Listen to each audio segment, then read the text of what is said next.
My name is Commander Claire Bennett. I had served in the Navy for 18 years and built my life around 3 words: duty, honor, country. But that Monday in Norfolk, Virginia, I stood in federal court accused of treason. The man accusing me was my husband, Daniel. For 14 years, I had trusted him with my home and my heart. Now he told the jury I had copied classified shipping routes and passed them to a foreign contact. Behind him, my mother covered her mouth. My father stared at the floor. My brother, Owen, watched Daniel with fury. I felt the reporter's eyes and the weight of every medal on my chest. Still, I did not move. My attorney, Rachel Kim, leaned close and whispered, "Are you certain?" I looked at the cream-colored envelope on the table before me. A red wax seal covered the flap. One word had been stamped across the front: Confidentiello. "I'm certain," I said. Daniel had spent 6 months trying to erase me. He had forgotten that I was trained to find what other people missed. And before that day ended, everyone in the courtroom would learn the truth. Part Owen. Tiki betrayal. 6 months earlier, my life had looked almost perfect. Daniel and I lived near the Chesapeake Bay. He worked as a systems analyst for a defense contractor called Meridian Strategic Solutions. I supervised Atlantic Fleet logistics. Our schedules were hard, but I believed we had made the marriage work. We had also survived something that nearly broke us. 7 years into our marriage, I became pregnant. We named our daughter Lily before we knew whether she was a girl. I lost her 5 months later. After that, Daniel and I stopped talking about children. We poured ourselves into work instead. I told myself our silence was healing. I later understood it was distance. The first sign of trouble came on a rainy Thursday in October. I returned home after 10. Daniel's car was gone, but his office computer was awake. On the screen was a map of Navy fuel depots along the East Coast. That alone was not necessarily strange. Meridian handled military software contracts.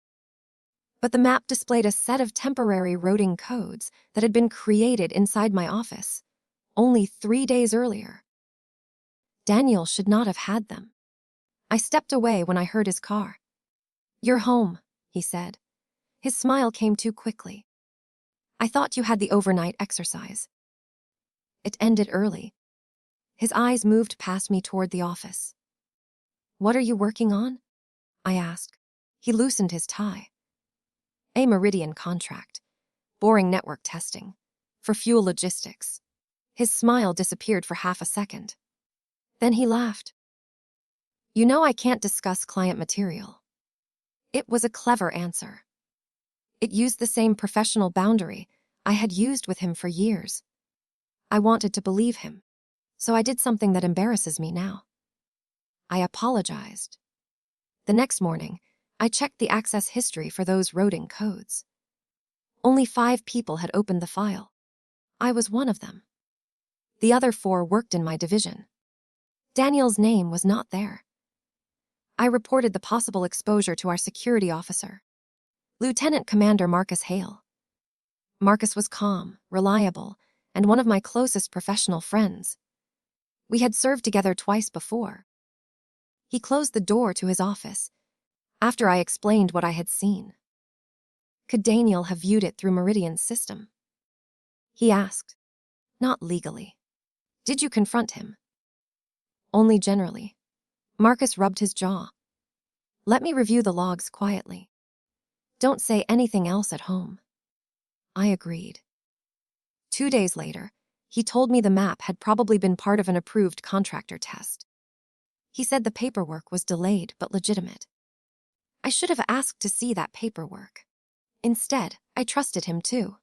3 weeks passed. Then my security badge failed at the entrance to headquarters. The guard looked uncomfortable. He made a phone call and asked me to wait. 10 minutes later, 2 agents from the Naval Criminal Investigative Service arrived. One of them, Special Agent Naomi Price, showed me her identification. "Commander Bennett," she said. We need you to come with us. What is this about? There has been a serious compromise of classified information. My first thought was Daniel's computer. My second was that Marcus had found something. Both thoughts were wrong. Inside an interview room, Agent Price placed photographs in front of me. They showed restricted files on a small black storage drive. They showed a bank account in the Cayman Islands under a company linked to my maiden name. They showed security, camera images of someone wearing my raincoat entering my office after midnight. Then she played an audio recording. A woman's voice said, "The next routes will be ready Friday. Payment must clear first." The voice sounded like mine. It had my rhythm, my accent, even the slight roughness I carried after long briefings. But I had never spoken those words. "This is fabricated," I said. Agent Price watched me without expression. "A storage drive was found in your home office this morning." My blood went cold. "Who let you into my house?" "Your husband." That was the moment the room changed. Until then, I had believed there had been a mistake. Now I understood someone had built a case around me. "I want an attorney," I said. As the agents collected the photographs, Agent Price paused over one image. It showed a close view of the storage drive inside a desk drawer. There was a silver scratch across one corner. I had seen that drive before. It belonged to Daniel. I was suspended that afternoon. My clearance was frozen. My uniformed escort walked me out of the building in front of people I had led for years. Some looked confused. Some looked afraid. A few looked away. Marcus waited near the elevator. "Claire, I'm sorry," he said. "You told me the contractor access was approved." His face tightened. That's what the records showed. Showed then, or shows now. Before he could answer, the agents moved me forward. Daniel was waiting at home when I arrived with Rachel, the attorney my brother had found for me. He stood in the living room with red eyes. "Claire, I didn't know what to do," he said. "They had a warrant. They said you were in danger." "You gave them permission before they had the warrant," Rachel said. Daniel looked at her, surprised. That tiny reaction told me she was right. I asked him one question. "Why was your storage drive in my desk?" His face emptied. Then he began to cry. He said, "Someone at Meridian had forced him to bring work home." He claimed he had put the drive in my drawer because he panicked during the search. He said he was ashamed, frightened, and confused.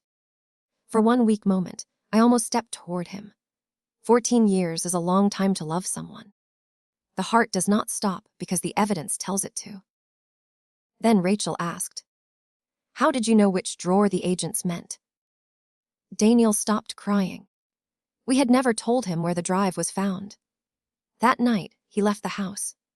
By morning, he had hired his own lawyer. By Friday, he had signed an agreement to testify against me. Par TWO. THE I'm MWIS. The government's case was almost perfect. The compromised files came from my division. The false bank account carried my maiden name. The drive was in my desk. The security footage showed my height and clothing. The audio used my voice. Daniel told investigators I had become secretive and obsessed with money. None of that was true. But a lie repeated calmly can look more convincing than a truth spoken in panic. Reporters gathered outside our house. Strangers called me a traitor. Friends stopped answering calls.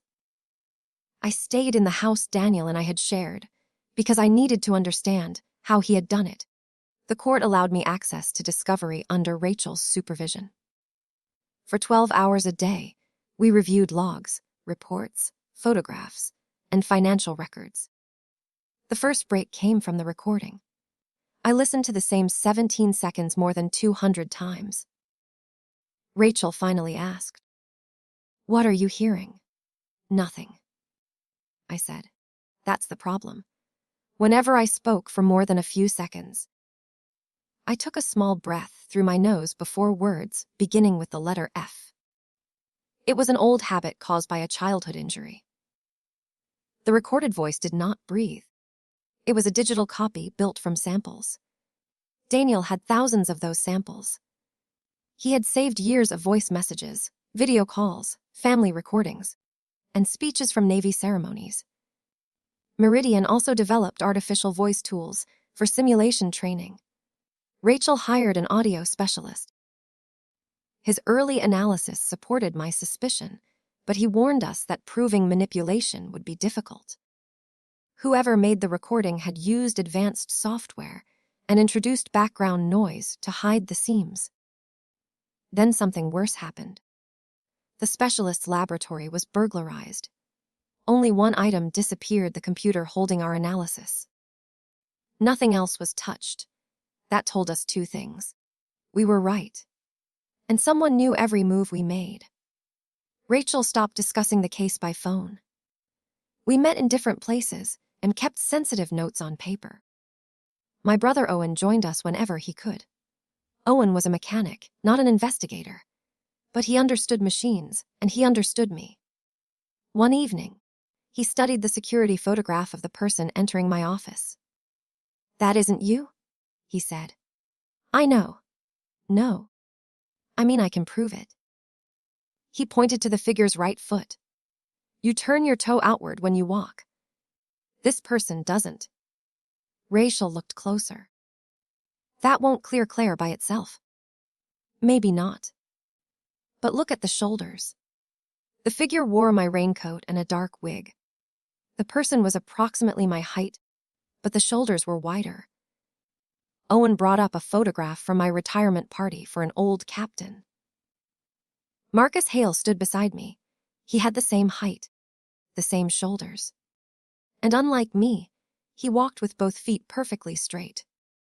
I remembered his promise to review the access logs quietly. I remembered the delayed paperwork he never showed me.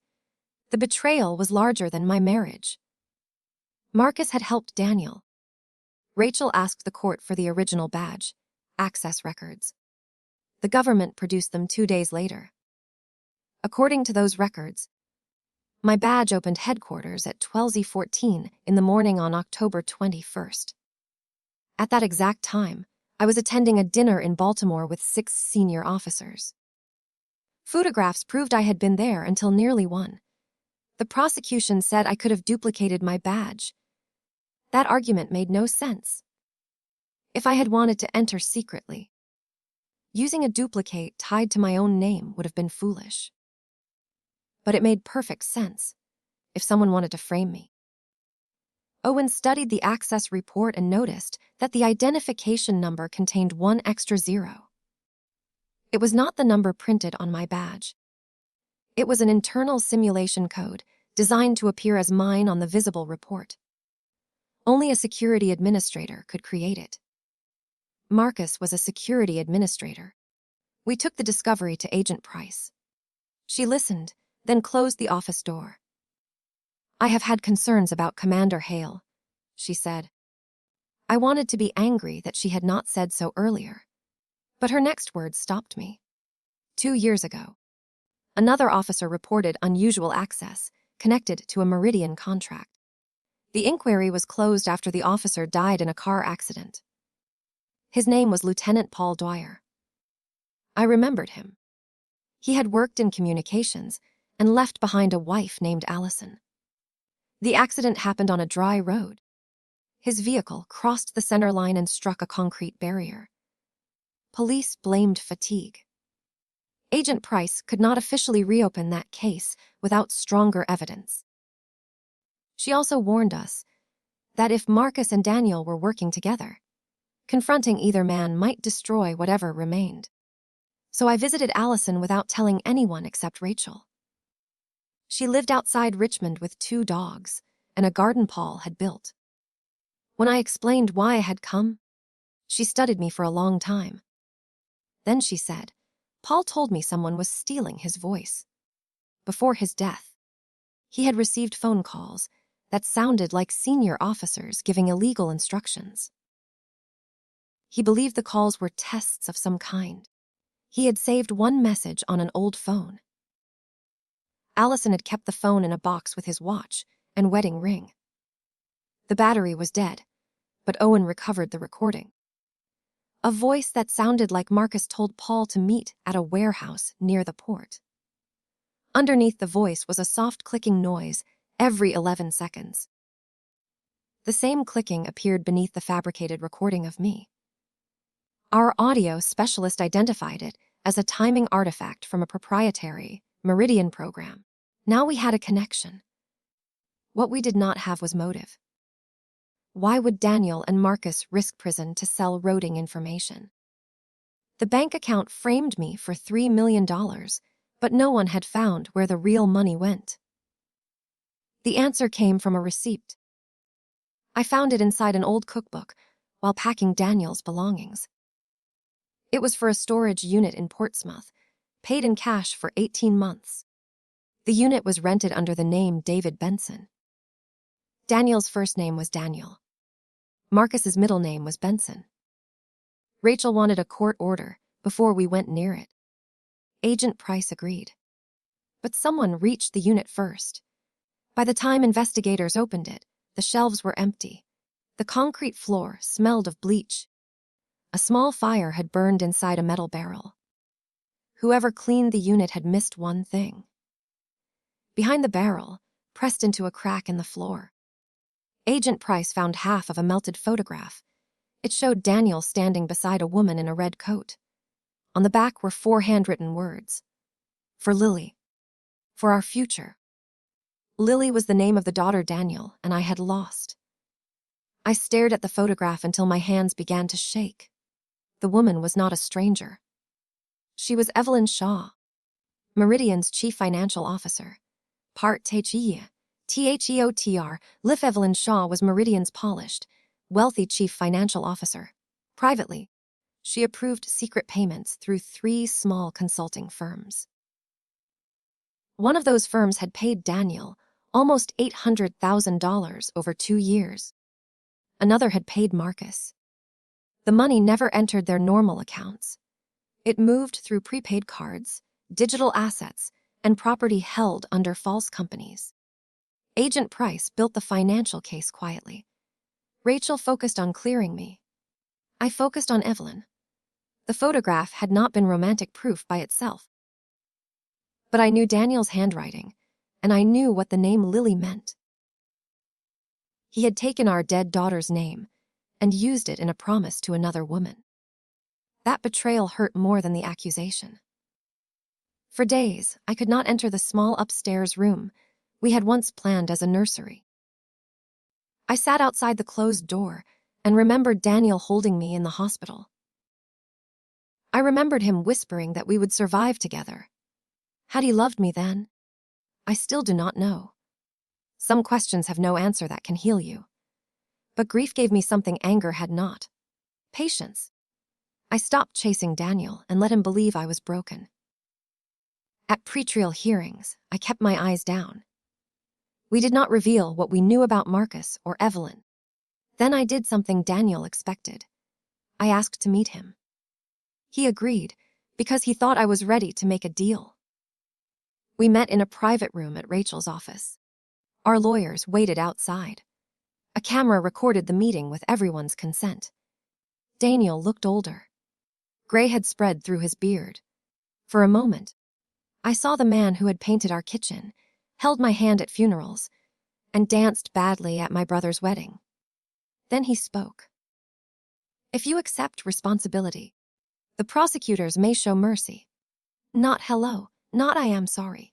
Accept responsibility. I folded my hands. Did you ever love me? He looked toward the camera. Claire, this is not helpful. I need to understand. Was any of it real? His jaw tightened. Of course it was. Then help me. I let my voice break. I let tears fill my eyes. Those tears were real, even if the weakness was not. Tell them Marcus had access. I whispered. Tell them someone could have copied your drive. Give me one piece of truth. Daniel leaned back. For the first time, he looked comfortable. He believed I was begging. "There is no version of this where you return to the Navy," he said. "That life is over. The sooner you accept it, the sooner we can both move forward." He had said we. Is Evelyn part of moving forward? I asked. His right hand jerked beneath the table. Only once. Then he recovered. "I don't know what you mean." "You used Lily's name." The color drained from his face. I stood. He whispered, "Where did you find that?" I did not answer.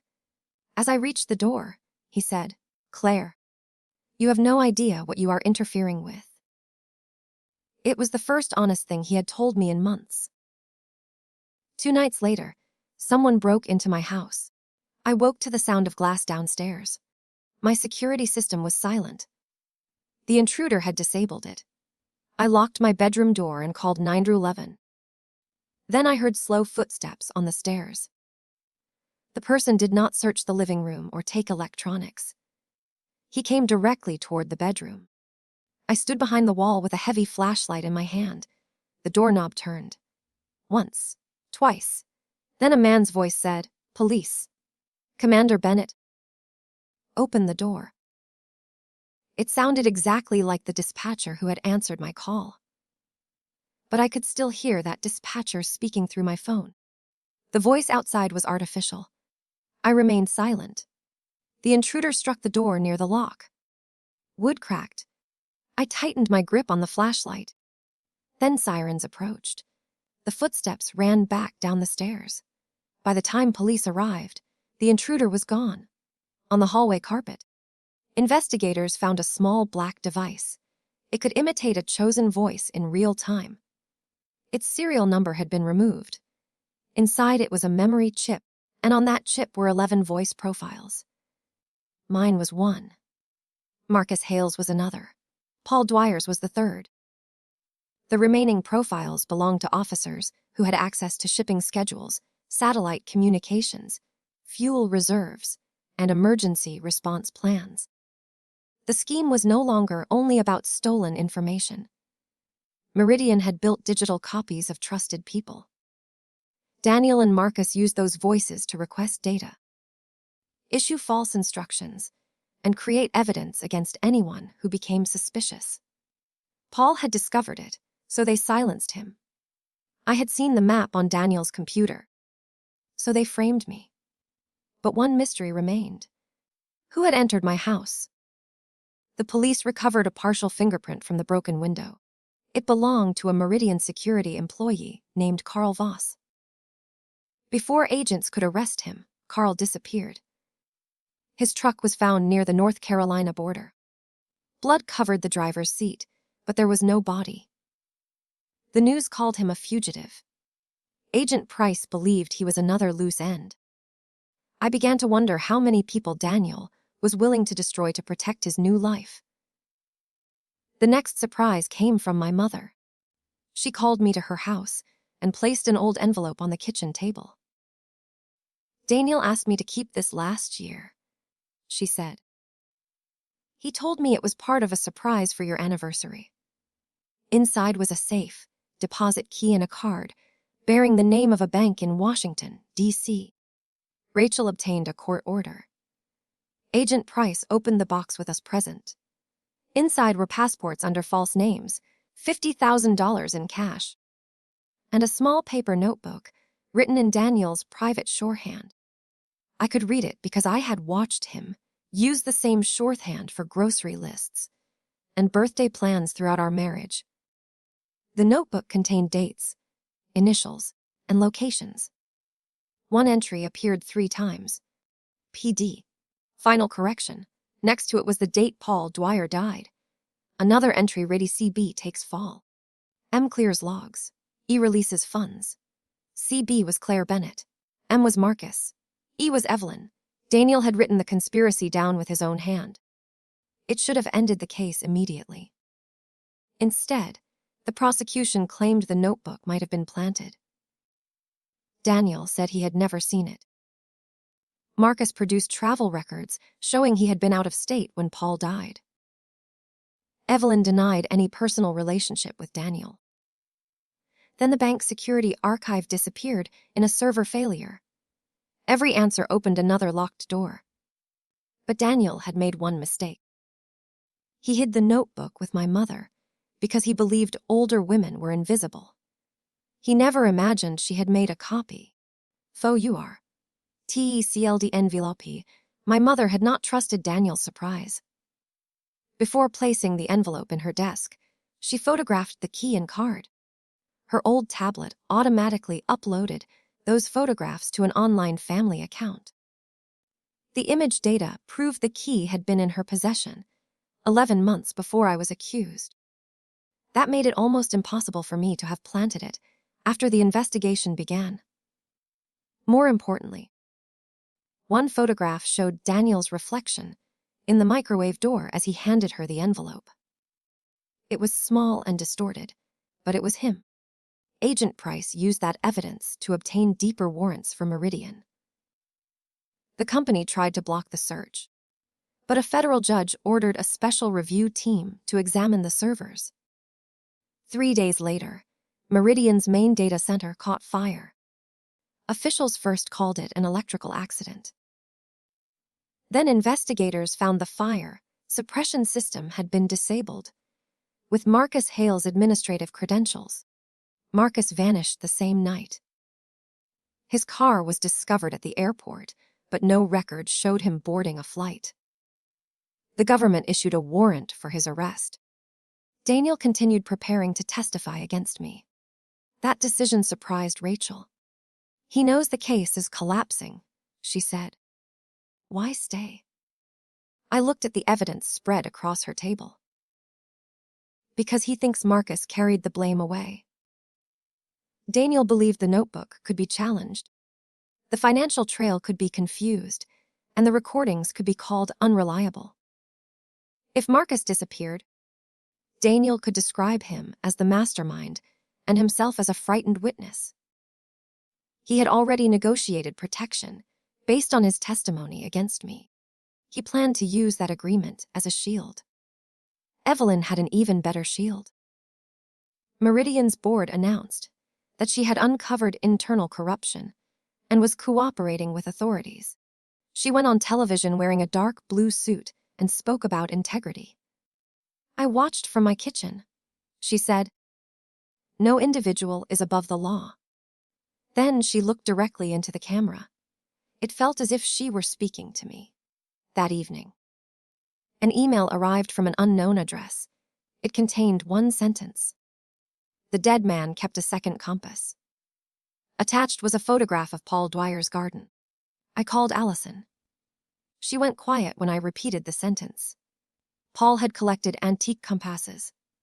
After his death, she gave most of them to his former shipmates. But he kept one cheap brass compass inside the garden shed.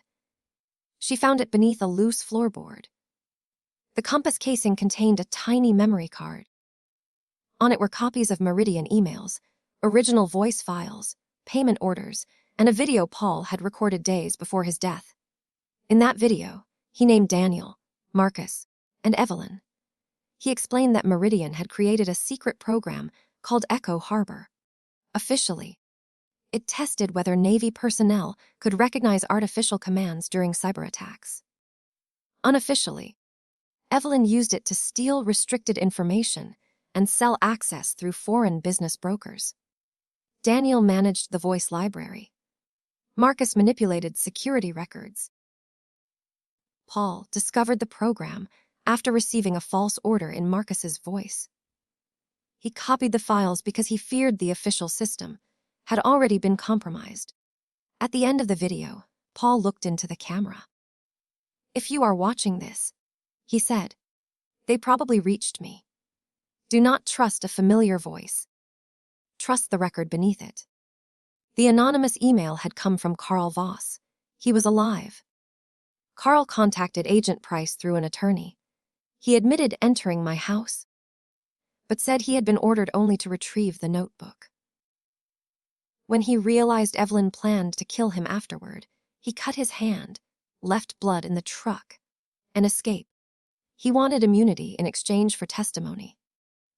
The government refused full immunity, but offered protection and consideration.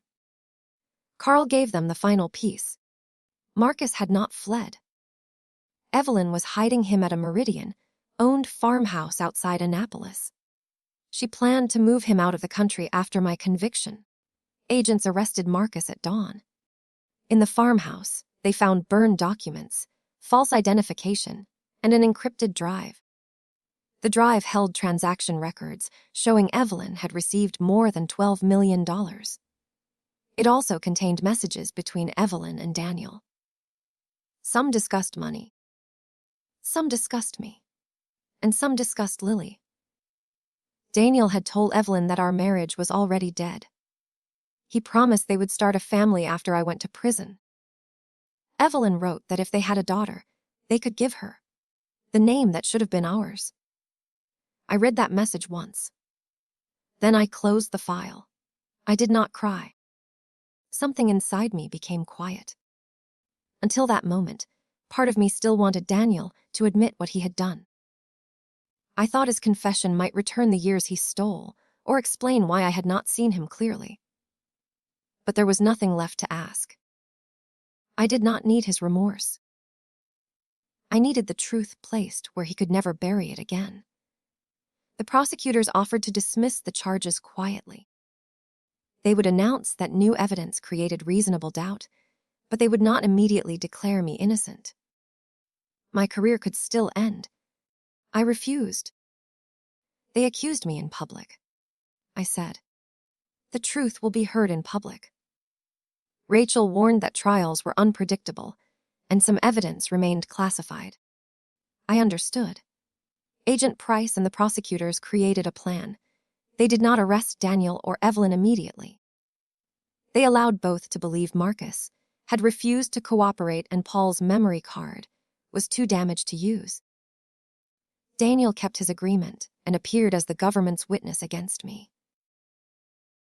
Evelyn sat in the courtroom behind the prosecutors, presenting herself as the responsible executive who had helped expose a traitor. The real evidence had been reviewed securely by the judge. The admissible portion waited inside a cream-colored envelope sealed with red wax. Rachel called it dramatic. Agent Price called it controlled disclosure. The last door. Perfai. Just a muted. On the morning of the trial, I chose my white uniform because Daniel had always loved it. He once said it made me look impossible to defeat. I wanted him to remember those words. He testified for almost an hour. He described me as ambitious and bitter. He said I complained about money and believed the Navy had failed to reward me. He claimed he found secret files on my computer and begged me to stop. His performance was careful. He paused at the right moments. He lowered his voice when he spoke about his fear. He even cried when the prosecutor asked whether he still loved me. "Part of me always will," he said. My mother made a sound behind me. I kept my eyes on Daniel. Rachel began her cross-examination gently. She asked about his work at Meridian. She asked about his access to voice simulation tools. He admitted technical knowledge, but denied working on Echo Harbor. "Did you own a black storage drive with a silver scratch?" Rachel asked. "Many people own black drives." "Did you own that one?" "No." Rachel displayed a family photograph from 2 years earlier. Daniel sat at our kitchen table with the same drive beside his laptop. The silver scratch was visible. He said he did not remember it. She showed him the safe deposit key. He denied it. She showed my mother's photograph with his reflection. He called it unclear. Each answer was possible by itself. Together, they sounded like what they were. Then Rachel asked, "Who is Evelyn Shaw?" Daniel's lawyer objected. The judge allowed the question. "She is an executive at Meridian," Daniel said. "Did you have a romantic relationship with her?" "No." "Did you plan to raise a daughter with her?" His face turned pale. Evelyn stood in the gallery. An agent quietly moved behind her. Daniel looked toward the prosecutors, expecting protection. That was when Rachel placed the sealed envelope on the evidence table. The courtroom became completely still. The judge addressed the jury. She explained that the envelope contained material reviewed under special security procedures. Only evidence cleared for public presentation would be shown. Rachel broke the seal with a silver letter opener. First, she played Paul Dwyer's video. Paul named Daniel and described his role in the program. Then she presented the original Meridian records. They showed Daniel building my artificial voice profile from private recordings taken inside our home. One file was labeled Claire Final. Another was labeled Wife Insurance. The jury looked at him differently after that. Rachel displayed messages between Daniel and Marcus arranging access to my office. She showed the false badge code and the payment records. She showed the notebook beside older samples of Daniel's handwriting. Finally, she played a recording recovered from the encrypted drive. It was Daniel's real voice. "Once Claire is convicted, no one will question the leaks," he said. "A decorated officer makes the perfect traitor. People love watching heroes fall." Evelyn answered, "And if she finds the account?" Daniel laughed. "She still trusts me." The sound of that laugh moved through me like cold water. I had heard it at our dinner table. I had heard it beside hospital beds. I had heard it in the dark when I believed I was safe. Now the entire courtroom heard what lived beneath it. Daniel stared at me. For the first time since my arrest, he truly looked at me. Rachel approached the witness stand. "Did Commander Bennett sell classified information?" Daniel's lawyer told him not to answer. The judge ordered him to respond because his protection agreement required truthful testimony. His lips moved, but no sound came. Rachel asked again, "Did your wife betray her oath?" Daniel looked at the medals on my chest. "No," he whispered. "Who did?" He closed his eyes. "I did." Evelyn tried to leave the courtroom. Agents arrested her before she reached the door. Daniel was taken into custody from the witness stand. His agreement was canceled because he had lied under oath and concealed his role in the conspiracy.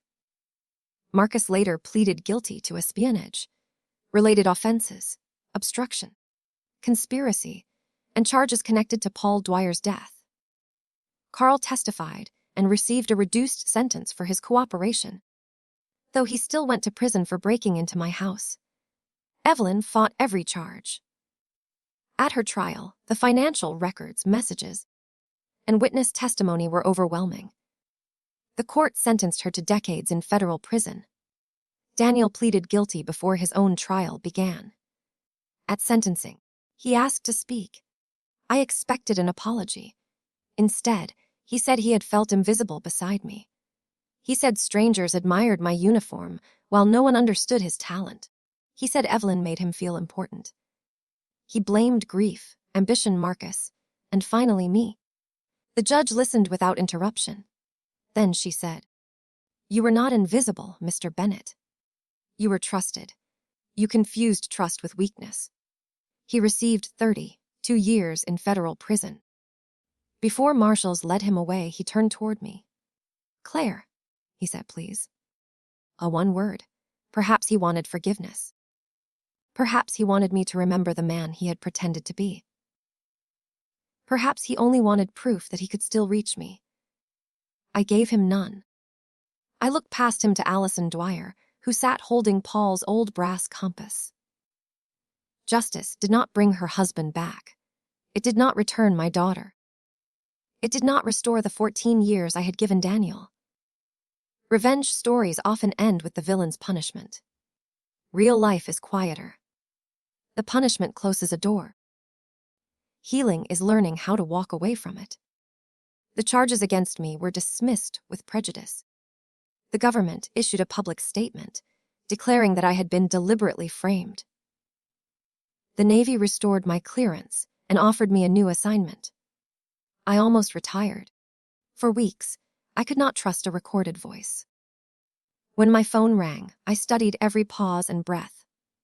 When friends apologized for doubting me, I smiled and said I understood, even when I did not. My parents stayed close. Owen repaired the broken window at my house and refused to accept payment. My mother planted white lilies in her garden for the granddaughter she never met. One Sunday, I sat beside those flowers and finally told my family I wanted to return to duty. My father nodded as if he had always known. My mother touched my hand. "Then go back as yourself," she said. "Not as the woman they tried to make you." I accepted an assignment leading a new unit that protected military systems from synthetic media and identity attacks. Allison joined our civilian advisory group. Paul's evidence became part of a training program that taught young officers to question false authority without losing faith in real leadership. We named the program Compass. 1 year after the trial, I stood before a room of sailors for my promotion ceremony. The Navy had selected me for captain. My mother pinned the new insignia on my uniform. My father cried without hiding it. Owen whispered that Daniel would hate the photographs. I almost laughed. Then I looked at the people in front of me. Every one of them would face a moment when the truth was difficult, lonely, or dangerous. I told them real trust survives questions because it is built on evidence, courage, and accountability. I did not mention Daniel's name. He had occupied enough of my life. After the ceremony, I drove alone to the waterfront. The evening sun turned the Chesapeake gold. Ships moved slowly in the distance, steady against the horizon. I carried the old sealed envelope with me.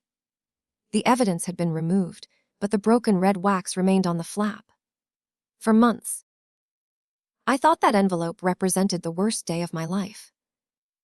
Now I understood it represented the day my life came back to me.